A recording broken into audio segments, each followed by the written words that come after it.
नमस्कार, जेके 24/7 न्यूज के खास प्रोग्राम यही सच है में आपका स्वागत है। मैं हूं आजाद खालिद, आपका मेजबान, और लेकर हाजिर हूं यही सच है। यही सच है कि राजनीति में नए रंग देखने को मिलते हैं, रोजाना नई बयानबाजी देखने को मिलती है। 2014 के लोकसभा चुनाव के वक्त आपको तमाम बयान याद होंगे। कहीं क्योटा बनाने की बात की जा रही थी, कहीं स्मार्ट सिटी बनाने की बात की जा रही थी, कहीं नौकरियां देने की बात की जा रही थी, और कहीं कुछ इलाके सांसदों को गोद भी दिए गए उसके बाद 2014 के चुनाव के बाद। लेकिन आते आते मुद्दा विकास के नाम पर लड़ा गया चुनाव आते आते फिर भावनात्मक हो गया, और विपक्ष भी कहीं ना कहीं जो बिखरा हुआ था, एक दूसरे के आमने सामने लड़ने वाला विपक्ष फिर महागठबंधन और गठबंधन की बात करने लगा। कर्नाटक से एक नई तस्वीर आई और उसके बाद महागठबंधन की तैयारियां शुरू हुई। लेकिन 5 राज्यों के चुनाव में जैसे जैसे चीजें सामने आती रही, फिर ये छिटक गए, और जब कांग्रेस की सरकार बनने लगी तो लोगों को ये उम्मीद थी बसपा और सपा को कि उनको भी कहीं ना कहीं पद मिलेगा, कहीं ना कहीं मंत्री मंडल के अंदर रखा जाएगा। लेकिन फिर दूरियां बढ़ी और अब फिर वही गठबंधन है। लेकिन सत्ता पक्ष क्योटा भूला हुआ है, विकास की बात भूला हुआ है, राम मंदिर कहीं ना कहीं चर्चा में रहता है। हालांकि कोर्ट में मामला लंबित है और सुप्रीम कोर्ट उस पर बहुत जल्द बाकायदा सुनवाई करने वाला है। लेकिन आज अगर देखा जाए, सहयोगी दल जो है एनडीए के, शिवसेना ने वर्ली के अंदर एक जनसभा के दौरान उद्धव ठाकरे ने बाकायदा फिर कहा है कि हमने चुनाव से पहले इस मुद्दे को इसलिए उठाया ताकि बेनकाब किया जा सके। और उन्होंने सवाल किया कि जब जनता दल यूनाइटेड और रामविलास पासवान ही इसका विरोध कर रहे हैं तो बीजेपी कैसे बनाएगी राम मंदिर, इसको स्पष्ट करे। इसके अलावा खुद सुब्रमण्यम स्वामी जो सांसद हैं बीजेपी के, उनका कहना है कि अगर राम मंदिर नहीं तो जीत नहीं, यानी उन्होंने सवाल खड़ा कर दिया है। तमाम बातों पर चर्चा करेंगे। पहले एक पैकेज आपको दिखाते हैं, एक खबर दिखाते हैं, फिर उसके बाद अपने पैनल से आपकी मुलाकात कराएंगे।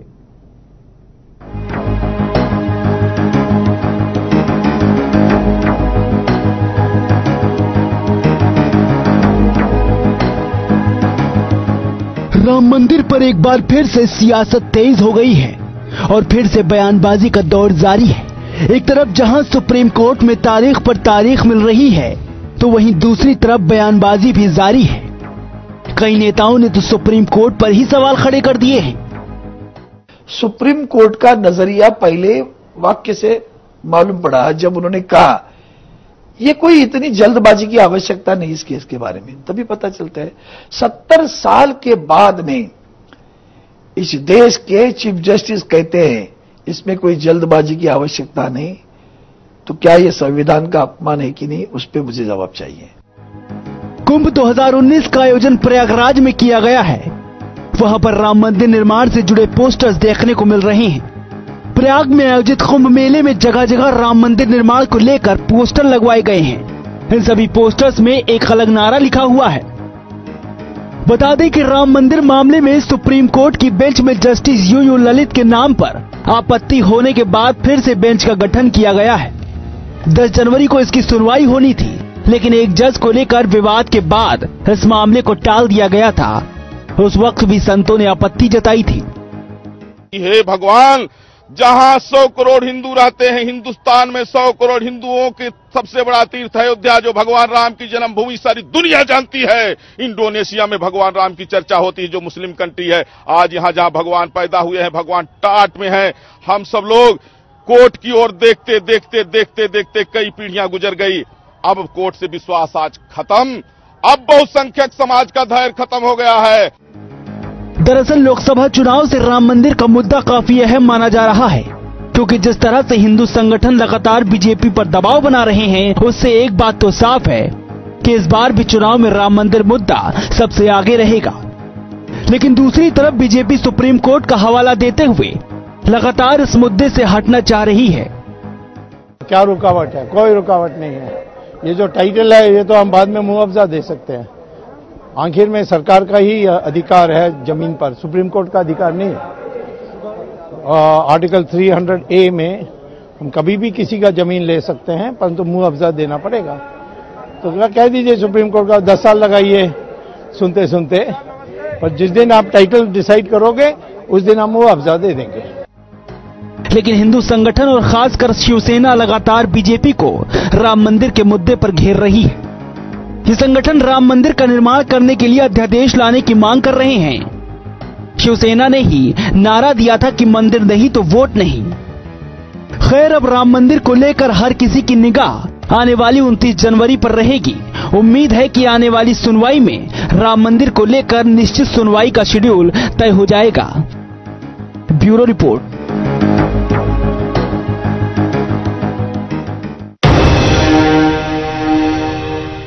एक तरफ गठबंधन की बात हो रही है, समाजवादी पार्टी और बीएसपी मिलकर यूपी के अंदर बीजेपी को रोकने की कोशिश कर रहे हैं। उधर तेजस्वी यादव भी कहीं ना कहीं पैर छूते नजर आ रहे हैं बुआ जी के, और वो भी कहीं ना कहीं ये कह रहे हैं कि बिहार और यूपी में ही बीजेपी को रोक लिया जाएगा। और बीजेपी के पास जो विकास का मुद्दा है वो उसका सबसे बड़ा हथियार बताया जा रहा है, और वो कह रहे हैं कि विकास के मुद्दे पर हम दोबारा सत्ता में आएंगे। लेकिन कहीं ना कहीं पीछे से जब उसको लगता है कि नैया डामाडोल होती है तो फिर राम मंदिर या फिर भावनात्मक मुद्दे कहीं ना कहीं से उछाले जाते हैं, भले ही सामने से नहीं लेकिन अप्रत्यक्ष तौर पर उसी खेमे से ये आवाजें आने लगती है, एनडीए के घटक दल हो या कोई सांसद या उनके समर्थक लोग।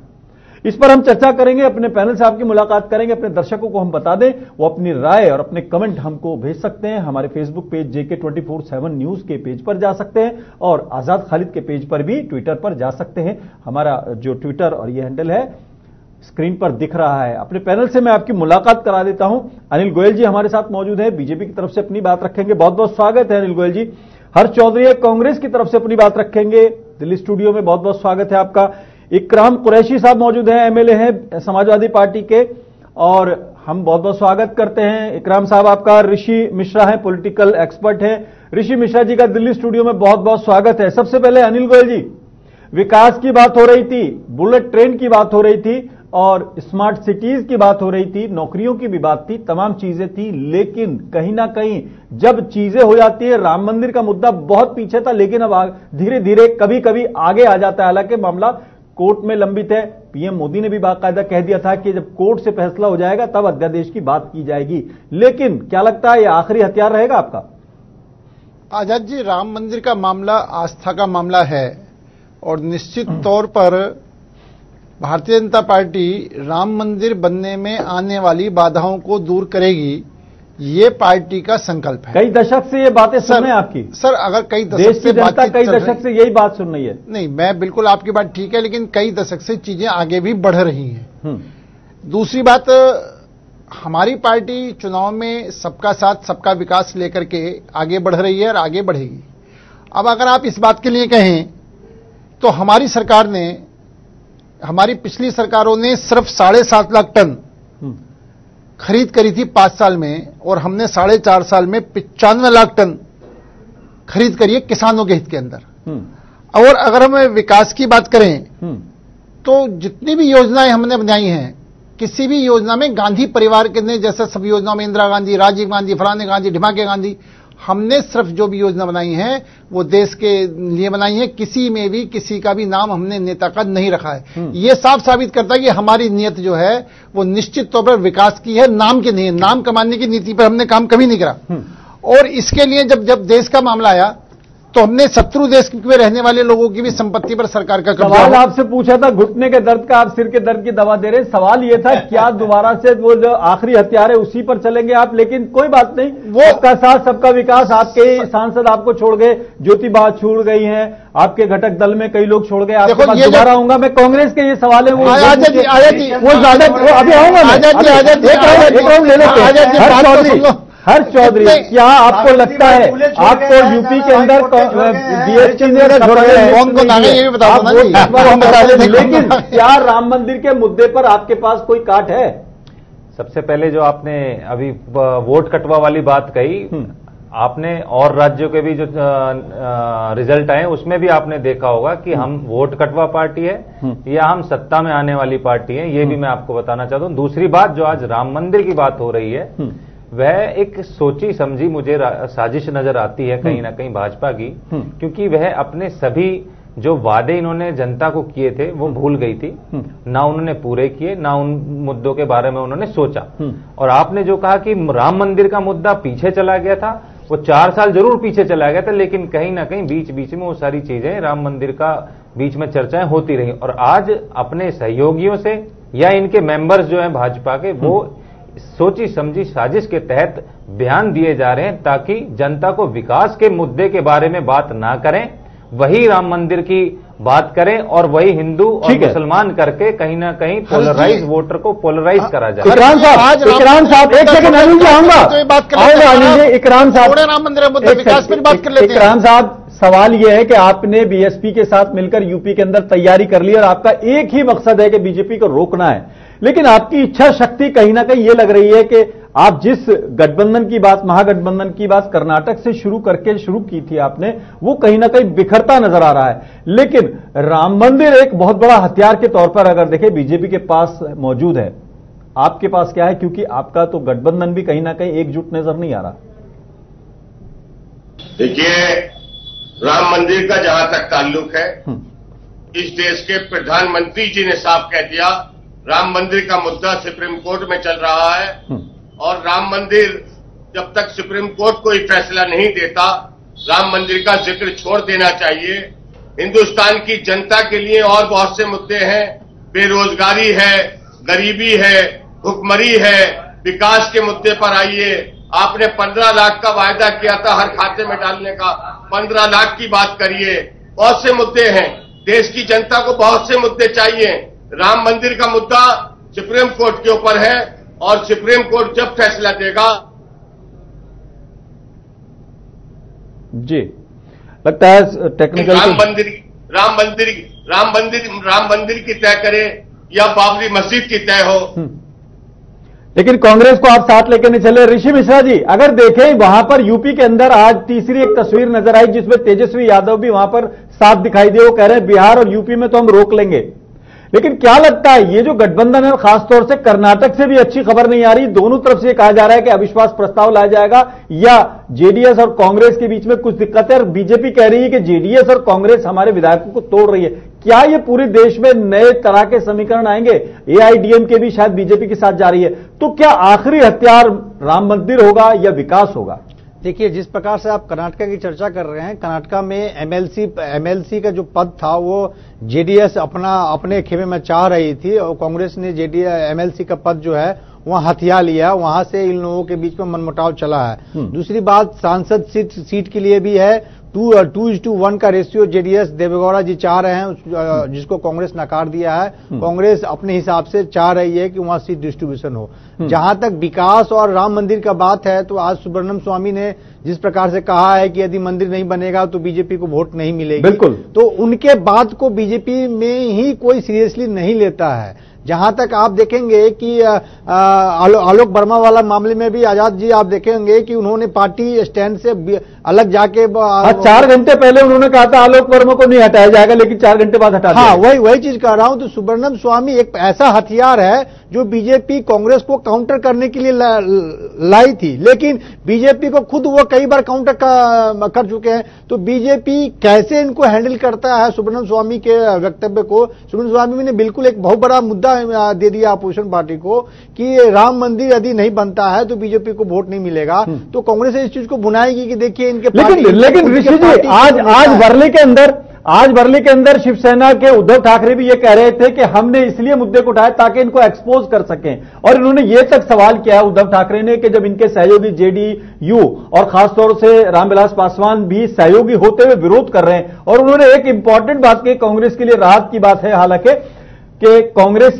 बीजेपी ये बताया कि कांग्रेस विरोध किधर से कर रही है, रोड़ा किधर से अटका रही, तो खुद इनके घटक दल भी अब सवाल उठाने लगे। बिल्कुल, महंतों ने कुंभ के अंदर भी पोस्टर लगे हुए, आपने देखा किस किस तरह के पोस्टर हम दिखा रहे हैं आपको।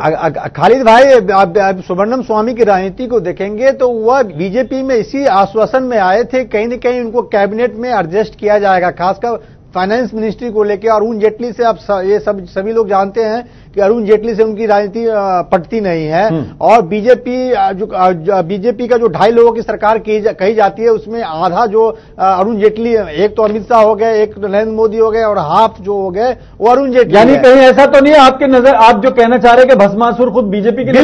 बिल्कुल, जो हथियार कांग्रेस को काउंटर करने के लिए बीजेपी लाई थी वह हथियार खुद मतलब जो भस्मासुर जो कह रहे हैं वो साबित होती है। ठीक है अनिल भाई जी, आपके ही अपने लोग सवाल उठा रहे हैं, अपने घटक दल सवाल उठा रहे हैं, आपके सांसद सांसद आपको छोड़कर चले गए, बहराइच का आपको वाकया याद है, बहराइच हो गया, दौसा हो गया, नाना भाई पोटले हो गया। लेकिन क्या लगता है विकास को गिनाएंगे आप? विकास में जैसे बात हुई थी, स्मार्ट सिटी की बात हुई थी, बुलेट ट्रेन की बात हुई थी, क्योटा एक शहर आप बता रहे थे कोई बनने वाला था, ये सब क्या है? क्या फिर राम मंदिर ही मेन बड़ा हथियार रहेगा? आजाद जी, पहले तो मैं ये सोच रहा हूं जो मिश्रा जी हैं वो राजनीतिक विश्लेषक के रूप में बैठे हैं या कांग्रेस के प्रवक्ता के रूप में बैठे हुए हैं। मैं ये बात ही नहीं समझ रहा कि राजनीतिक विश्लेषक का जो जिस तरीके की ये चर्चा कर रहे हैं तो ये स्पष्ट लिख दें कि मैं राजनीतिक प्रवक्ता हूं, राजनीतिक प्रवक्ता के नाते बात करनी चाहिए, बहस करनी चाहिए।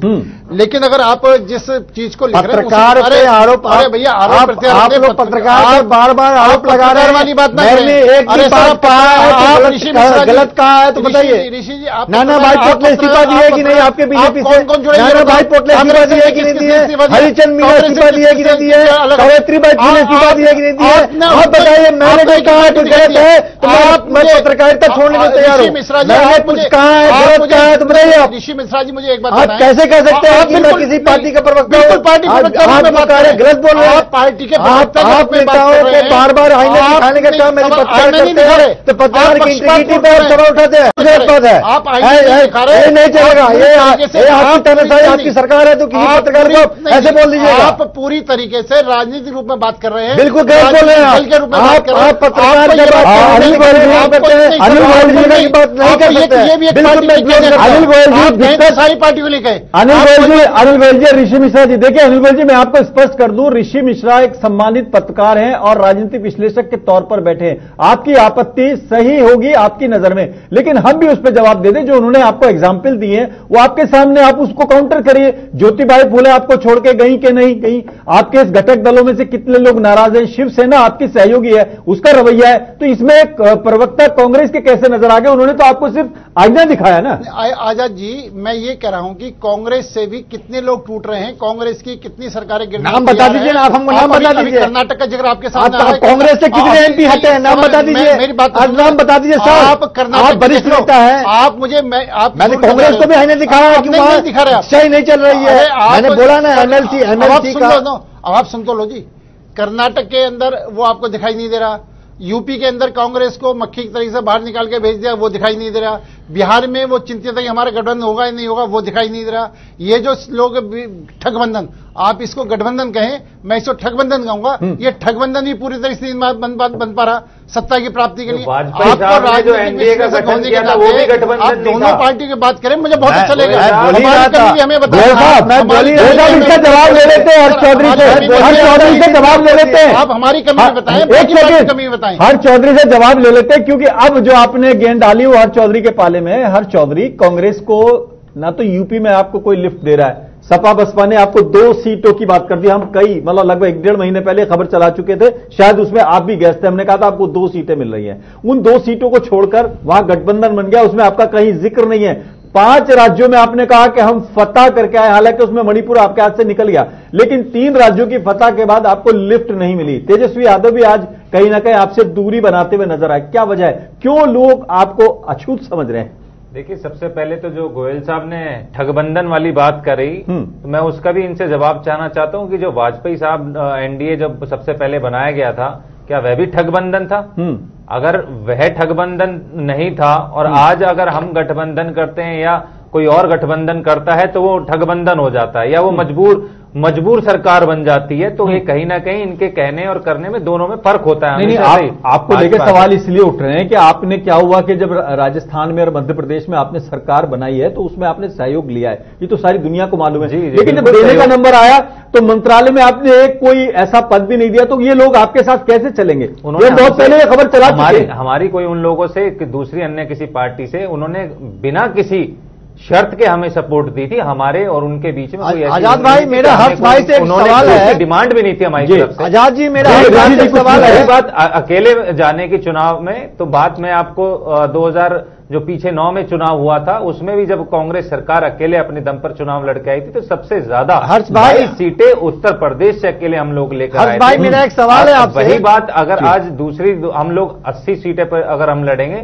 तो कहीं ना कहीं हमारी पार्टी समझती है कि हम लोग दोबारा उस पोजीशन पे आ सकते हैं। ऋषि जी, आप कुछ पूछ रहे हैं? हर्ष भाई से मेरा सवाल है कि उत्तर प्रदेश एक बहुत बड़ा एरिया है जहां से 80 लोकसभा सीट आती हैं।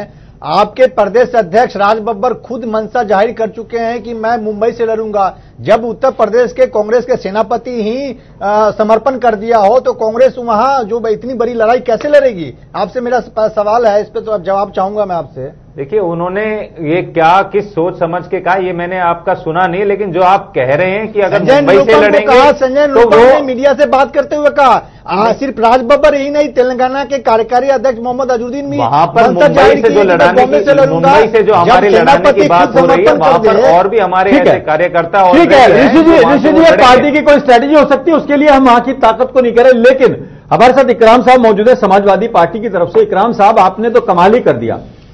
वो जो गेस्ट हाउस कांड था वो आपने बुला दिया। अभी आपने विधानसभा चुनाव में कांग्रेस के साथ मिलकर लड़ाई लड़ी थी, हालांकि उसमें भी आपने कहीं ना कहीं पंक्चर करने की कोशिश करी थी, ऐसा आरोप लगा था, क्योंकि गायत्री प्रसाद को आपने कांग्रेस के गठबंधन के बावजूद कांग्रेस के खिलाफ लड़वाया था। अब आपने 38 बांट के एक तरह से गठबंधन तो बना लिया है, लेकिन ये सिर्फ उद्देश्य बीजेपी को हराने का है, सत्ता में आने का है, यह प्रेशर टैक्टिक्स का है कि हम जितनी ज्यादा सीट ले आएंगे, क्योंकि कांग्रेस अगर ज्यादा ले आएगी तो डोमिनेट वही करेगी। कांग्रेस से इतना डर क्यों रहे आप? देश की जनता बताएगी। देश की जनता तीसरा विकल्प चाहती है। कांग्रेस से और भारतीय जनता पार्टी से त्रस्त हो चुकी है जनता देश की, और देश की जनता देश में तीसरा विकल्प चाहती है, और वो तीसरा विकल्प समाजवादी पार्टी और मायावती बनकर मिलकर बनाएंगे। आपको मालूम है लोकसभा में कितनी सीटें हैं? यूपी से आप कैसे विकल्प दे पाएंगे? अब ये तो पूरे देश में जब ये गठबंधन, अगर 100% भी आप जीत गए तो 38 आप दोनों जीतेंगे, लेकिन 543 में से 80 का क्या करेंगे? उत्तर प्रदेश तय करता है देश का रास्ता। लोकसभा में गिनती तय नहीं करती है। उत्तर प्रदेश से होकर जाता है। लेकिन मेरा सवाल यह था कि कांग्रेस से आप पिछले एक्सपीरियंस से डरे हुए या उससे परहेज कर रहे हैं, और या सिर्फ एक तरह से प्रेशर टैक्टिक्स बनाने के लिए कर रहे हैं? क्योंकि ये तीनों अलग अलग लड़ेंगे तो बीजेपी के खिलाफ आपकी लड़ाई क्या मजबूत रहेगी? क्योंकि कांग्रेस भी वही वोट बैंक में से जी। कांग्रेस का कोई वोट बैंक नहीं है उत्तर प्रदेश में, ये आने वाला समय बताएगा। तो विधानसभा चुनाव में आपने 2017 में गठबंधन क्यों किया था? जय कुरैशी साहब, आप कह रहे हैं, मेरा सवाल है कि जब आप मान रहे हैं कि कांग्रेस का कोई वोट बैंक नहीं है, तो ये यूपी में ये साथ पसंद की नारा आपने जो दिया था और साथ लड़े थे, आपके साइकिल पर राहुल जी सवार हुए थे, तो उस समय आपको ये एहसास नहीं था कि अब साथ नापसंद हो गया? साथ पसंद था तो अब नापसंद क्यों हो गया? अब साइकिल और हाथी का साथ है, और ये इतिहास बनाएगा। इतिहास तो कई बार बनाया आपका। उत्तर प्रदेश में नहीं बल्कि देश में इतिहास बनेगा। मायावती और माननीय अखिलेश यादव जी मिलकर इतिहास रचेंगे, और उत्तर प्रदेश से देश का रास्ता होकर जाएगा। लेकिन इकराम साहब, ये जो पत्थर वाली सरकार थी अचानक कैसे आपको चहेती होगी, ये बड़ा सवाल है। एकदम रातों रात क्या हुआ? कोई इल्का हुआ, इल्हाम हुआ, कोई आकाशवाणी हुई, क्या हुआ? देखिए, देश को सेकुलर जी सरकार देने के लिए मैं आदरणीय अखिलेश यादव जी को धन्यवाद देता हूं, आदरणीय मायावती जी को धन्यवाद देता हूं। आज देश की जनता जिस तरह से जिस चौराहे पर खड़ी है, बेकारी है, बेरोजगारी है, आप मंदिर और मस्जिद की बात करके सरकारें बनाना चाहते हैं। इकराम साहब, देश की जनता, इकराम साहब, आपने सेकुलर की बात की है, थोड़ा सा एक सवाल का जवाब दे दीजिए। सैफई के अंदर एक नाच गाना चल रहा था बहुत जबरदस्त, ऐसी सर्दी की रातें थी। उन्हीं सर्दी की रातों में मुजफ्फरनगर के दंगा पीड़ित जो हैं कैंप में टेंटों में रह रहे थे, वो सेकुलरिज्म था क्या? ये जवाब आप लीजिए गोयल साहब से। मुजफ्फरनगर के दंगे में जवाब दो। अरे जो सरकार किसकी थी? जवाब दो। यूपी में सरकार किसकी थी? इकराम साहब, सरकार आपकी थी, जवाब आप दोगे, हम देंगे। हम तो ये कहेंगे अय्याशी कर रहे थे, समाजवादी पार्टी की थी, आपको जनता की चिंता नहीं है। लेकिन मुजफ्फरनगर में नंगा राज एक मिनट दोनों को रोकूंगा। इकराम साहब, आपका हुक्म की तामील करूंगा आज मैं, आपके हुक्म की तामील करूंगा। मैं गोयल साहब से जरूर पूछूंगा, बस आप मुझे इतना बता दीजिए, जो आपके यहां सितारे नाच रहे थे वो गोयल साहब की पार्टी ने भिजवाए थे या आपने खुद बुलाए थे? उनकी पेमेंट किसने करी थी? बस ये बता दीजिए, फिर गोयल साहब से जरूर पूछूंगा मैं। देखिए, सैफई का प्रोग्राम परंपरा तरीके से होता है और वो हर साल होता है। और जनता ठंड में सुपर का सितारे भी आते हैं, उसमें सितारे भी आते हैं और सब आते हैं। और जनता सर्दी की रात में सितारों के नीचे गरीब जो है टेंट के हद होते हैं, गरीब जनता मरे, उसमें उसका जिम्मेदार कौन है? उसका जिम्मेदार उनका नसीब जिम्मेदार है। ठीक है, भारतीय जनता पार्टी चलाना चाहती थी, ठीक है, सरकार थी, सरकार के लोग चलाना चाहते थे, प्रदेश को चलाना चाहते थे, देश को चलाना चाहते थे। सरकार थी, जनता सब देख रही है आपके सवालों को। जनता कैसे लेगी, हम जनता पे छोड़ते हैं। हमने सिर्फ सवाल उठाया था आपके सेकुलरिज्म के नाम पर। आप अपने भैया जी से भी पूछ लेना और अपनी पार्टी से भी पूछ लेना और उन नेताजी से भी पूछ लेना जो माइनॉरिटी के नाम पर और मुसलमान के नाम पर यहां तक पहुंचे, उनसे पूछ लेना। बड़े अदब के साथ ये सवाल कर रहा हूं गोयल साहब, लेकिन आप भी उसी तरह जा रहे हैं, उसी रास्ते पर जा रहे हैं कि आप अगर क्वेटा की बात करते हैं, आप विकास की बात करते हैं, स्मार्ट सिटीज की बात करते हैं, लेकिन अल्टीमेटली फिर भावनाओं को ले आते हैं, गाय ले आते हैं। आज यूपी के अंदर पुलिस वाले वर्दी में गाय घेरते फिर रहे हैं। आजाद जी, आप जो विकास होता है वो विकास जो है मिनटों में नहीं होता, उसके अंदर समय लगता है। आप पहले सर एक बात आपने सर मैं एक बात आपने सर जवाब तो सुनो। आपने 60 साल बनाम 60 महीने दिए थे सर, आप सुन तो लें। आप उसी टाइम ये बात कहते कि आपको समय ज्यादा चाहिए। अरे मेरी सरकार सुन तो लें आजाद जी। नहीं, मैं तो याद दिला रहा हूं, आप ही ने कहा था। अरे मैं भी बता रहा हूं जी, बताइए। हमारे जिस टाइम हमारी सरकार बनी थी, जिस टाइम यहाँ भाजपा की सरकार बनी है, उस समय ट्रेनों की मैक्सिमम स्पीड 80 किलोमीटर थी। अब 180 किलोमीटर दुगनी स्पीड पर हमारी ट्रेनें चल रही हैं। मतलब बुलेट ट्रेन मान लें उनको? सर उसको बुलेट ट्रेन मत मानो। अच्छा, लेकिन आप डबल गति हो गई है, आप डबल गति हो गई है, इसको तो स्वीकार करोगे? नहीं, हम उसको भी बुलेट ट्रेन मान लेंगे। आपको नाम बदल देते हो तो हम समझ लेंगे इसी को बुलेट ट्रेन मान लेंगे। दूसरी बात आजाद जी, कांग्रेस बीजेपी के नेता को बता दीजिए, आज भी हमारे एक रिलेटिव आज घर गए हैं, 8 घंटा ट्रेन लेते हैं स्वतंत्र सेनानी। अरे ऋषि जी, आपकी स्पेशल ट्रेन लेते कोई दोष नहीं है, मौसम है। हाँ, मौसम है। आगे और सुनो, आता हूँ ऋषि जी, आपके पास जरूर रहूंगा। मैं इनको याद दिला दूं, अगर ये कह देंगे बुलेट ट्रेन तो हम कह देंगे ये बुलेट ट्रेन है। जी बताएं गोयल साहब। ये अयोध्या का मामला, अयोध्या का मामला कोर्ट में जाता है, कांग्रेस से वकील उसको लेट करते हैं, कांग्रेस से वकील उसमें अड़ंगा। आपके वकील, आपके कितने वकील लड़ रहे हैं आपको मालूम है? किस मामले में लड़ रहे हैं? क्या वो सब भाजपा का स्टैंड माने? सर सुन तो लें, कांग्रेस से वकील इसको चुनाव से जोड़ते हैं, कांग्रेस से वकील कहते हैं 2019 के बाद इसका निर्णय होना चाहिए। आज राम मंदिर के निर्णय पर न्यायिक प्रक्रिया चल रही है। अरे अमेंडमेंट में इनके वकील ऐसे हैं जो कि अलग अलग मामले में लड़ रहे हैं। मैं अभी राम जेठमलानी का जिक्र नहीं करूंगा क्योंकि पार्टी में है कि नहीं वो इन्हें पता होगा। लेकिन अध्यादेश के लिए माननीय प्रधानमंत्री जी ने अगर वकील दिया है कि कोर्ट का फैसला आने के बाद सरकार को जो करना है वो करेगी, लेकिन कोर्ट के फैसले का इंतजार करेगी। ये सरकार जो है संविधान में विश्वास फिर आपके नेता ऐसे बयान क्यों करते हैं? विश्वास जब प्रधानमंत्री के बाद ही आपके नेता नहीं मानते हैं। ब्रह्म स्वामी को नहीं बोलना चाहिए ना ऐसा बात, या अन्य नेता को नहीं बोलना चाहिए। जब प्रधानमंत्री ने कह दिया जो कोर्ट का डिसीजन होगा वो मान्य होगा, कोर्ट के डिसीजन का इंतजार करना चाहिए, तो बीजेपी के नेताओं के अपने वाणी पे कंट्रोल करना चाहिए। स्वामी ने अपने विचार रखे हैं कि उसने एक रास्ता बताया कि इस रास्ते से भी ये काम हो सकता है कि कोर्ट जो भी फैसला आपको धमकी देने के बाद, आपके कहने के बाद उनका बयान आया कि मंदिर नहीं बनेगा, चुनाव से पहले तो वोट नहीं मिलेगी। गोयल साहब वो विचार नहीं रख रहे थे, लोगों की भावनाओं से खेल रहे थे। समाजवादी पार्टी के विधायकों ने भी वो भावनाओं से खेल रहे थे, जिसको आप अभी थोड़ी देर पहले कह रहे थे कि ये आस्था का मुद्दा है, वो लोगों की आस्थाओं के साथ खेल रहे थे। आप तोड़ना ना डालें। आपके जो सलमान खुर्शीद जी हैं, आपके जो वकील साहब हैं, वो वहां पर जाकर के, और आपके वकील जाए तो वो वकालत कर रहे हैं, हमारे वकील जाए तो वो कुछ और कर रहे हैं। सिब्बल जी जो कहते हैं इसको चुनाव से, आपके वकील अगर वहां जाते हैं तो ऐसे एडवोकेट जाते हैं, पार्टी लीडर नहीं जाते हैं। हमारे अगर पार्टी के वहां पर जाते हैं तो ऐसा पार्टी के नेता जाते हैं, ना कि ऐसे एडवोकेट जाते हैं। आप अयोध्या मंदिर के खिलाफ बोले, आप गोल गांव के बारे में जगह बताएं, गोद लिए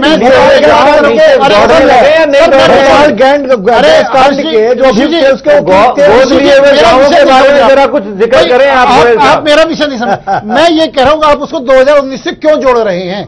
अब 2019 चुनाव से इनके जो वकील हैं आपका नाम भूलिया भी मैं, कपिल सिब्बल जी, वो कहते हैं कि 2019 में चुनाव सुनवाई हो। वो क्यों भाई? कोर्ट अपनी सुनवाई कर रही है, कभी करे कैसे करे, आप अपना प्रधानमंत्री ने भी कहा था कि अब सुनवाई के बाद होना चाहिए, कोर्ट के माध्यम से होना चाहिए। आप सुब्रमण्यम स्वामी क्या कहते हैं उसके बारे में बात करें। सुन तो लें, आस्था के साथ खिलवाड़ जो आप कर रहे हैं, इस देश की जनता आपको जवाब देगी। सभी मेहमानों का बहुत बहुत